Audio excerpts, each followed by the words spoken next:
Top quality और consistent performance के लिए सिर्फ सिल्वर पंप्स। टॉप क्वालिटी और कंसिस्टेंट परफॉर्मेंस के लिए सिर्फ सिल्वर पंप्स, नाम याद रखना। आज अतिशय स्टेट ऑफ आर्ट अशा प्रकारच्या या डेटा सेंटरचं कॅपिटल लँडच्या डेटा सेंटरचं या ठिकाणी उद्घाटन झालेलं आहे। हे जे डेटा सेंटर आहे हे टेक्नॉलॉजी वाईज सगळ्यात ॲडव्हान्स अशा प्रकारचं डेटा सेंटर आहे, ज्याच्यामध्ये वेगवेगळ्या प्रकारे ज्या व्यवस्था करण्यात आलेल्या आहेत त्या अतिशय चांगल्या पद्धतीच्या आहेत। आज आपल्याला माहिती आहे की आपण ज्या डिजिटल अर्थव्यवस्थेमध्ये आहोत त्याच्यामध्ये प्रत्येक गोष्टीचं एफिशियन्सी वाढवण्याकरता आपल्याला डेटा सेंटरची आवश्यकता पडते आणि म्हणून देशामध्ये ही कॅपेबिलिटी उभी होणं हे महत्त्वाचं आहे।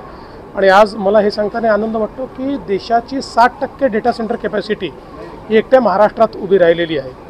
आज त्यांच्यासोबत आपला अजून एक करार झाला आहे, जवळपास ते आता 20,000 कोटी रुपये डेटा सेंटर, लॉजिस्टिक्स आणि सगळ्या वेगवेगळ्या गोष्टींमध्ये महाराष्ट्रामध्ये ते इन्व्हेस्ट करणार आहेत। त्याच्यासोबत एक जी सिंगापूरची तमासॅक कंपनी आहे त्यांनी आता मणिपाल विकत घेतलेला आहे। तर मणिपालसोबतही आपण एक 700 कोटी रुपयाच्या हॉस्पिटलचा एक करार हा नागपूरमध्ये ते हॉस्पिटल बांधणार आहेत त्याच्याकरता केला आहे। आणि त्यासोबत मेपल ट्रीसोबत एक 3,000 कोटीचा करार केला आहे, ज्याच्यामध्ये ते काही लॉजिस्टिक पार्क्स आपल्याकडे तयार करणार आहेत। तर मला असं वाटतं की अत्यंत महत्त्वाचं अशा प्रकारचे सगळे करार झालेले आहेत आणि हे डेटा सेंटर जे अतिशय विक्रमी वेळामध्ये त्यांनी या ठिकाणी पूर्ण केलं आहे। सर JNPTमध्ये सुद्धा आपण होतो आज JNPTमध्ये एक त्या ठिकाणी टर्मिनल हे सिंगापूर पोर्ट अथॉरिटीने तयार केलेलं आहे। ते जे काही टर्मिनल आहे त्याचं उद्घाटन हे आपले माननीय प्रधानमंत्री आणि सिंगापूरचे प्रधानमंत्री एकत्रित करणार आहेत। त्यामुळे त्याच्या कामाचा रिव्ह्यू घेण्याकरता सिंगापूरचे डेप्युटी प्राईम मिनिस्टर आणि मी त्या ठिकाणी गेलो होतो।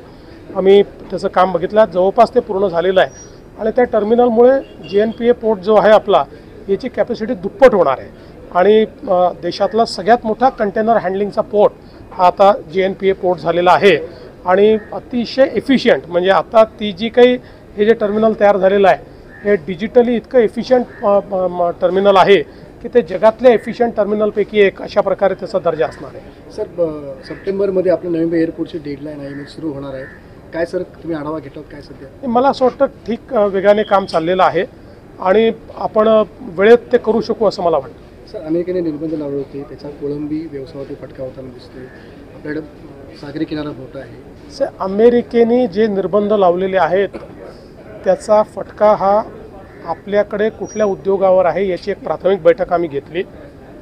त्या बैठकीमध्ये त्याचा आढावा घेतल्यानंतर त्यांना कशा प्रकारे आपल्याला मदत करता येईल किंवा दुसरं मार्केट मिळवून देता येईल या संदर्भात आपला प्रयत्न सुरू आहे। एक आपण हाय पॉवर कमिटी देखील त्या संदर्भात तयार केली आहे, जी समिती त्या क्षेत्रांचा आढावा घेऊन त्याला अल्टरनेट मार्केट कुठले आहेत, त्या मार्केटच्या ॲक्सेस करता त्यांना काय मदत करावी लागेल अशा सगळ्या उपाययोजना आपल्याला सांगेल आणि त्या उपाययोजनानुसार आपण ती उपाययोजना अंमलात आणू।